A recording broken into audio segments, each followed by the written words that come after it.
პარლამენტის ეროვნულ ბიბლიოთეკაში ტრიო იმერსიოს კონცერტი ვენის ღამე თბილისში გაიმართა. ჯგუფში უკრაინელ და პოლონელ მუსიკოსებთან ერთად ქართველი პიანისტი მარიამ ვარძელაშვილი უკრავს. ტრიო ავსტრიაში მოღვაწეობს და კონცერტებს ევროპის ქვეყნებში მართავს. თბილისში მათი კონცერტი სადებიუტოა. სოლისტების თქმით, ისინი საქართველოს მომავალშიც ეწევიან.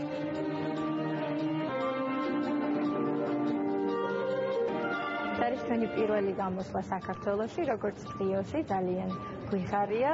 მედია რომ სვენელთან კარგ კონტაქტს დავამყარებთ და მომავალშიც ხშირად შეესტუმრებით საქართველოს და თბილისს. ტრიო იმერსიო ავსტრიიდან ერთ-ერთი მონაწილე არის ქართველი მარიამ ვარძელაშვილი და ჩვენ ყოველთვის მოხარულები ვიქნებით, რომ ასეთ კონცერტებს გაუწიოთ მასპინძლობა, მით უმეტეს რომ ახალგაზრდა ქართველს უსურვებს წარმატებებს და ეს დებიუტია მისი. მარიამს ვიცნობ ბავშვობიდან, არის უნიჭიერესი გოგო და ეხლა მოღვაწეობს ვენაში. მისთვის ძალიან მნიშვნელოვანია საქართველოში ჩამოსვლა და აქ კონცერტის გამართვა.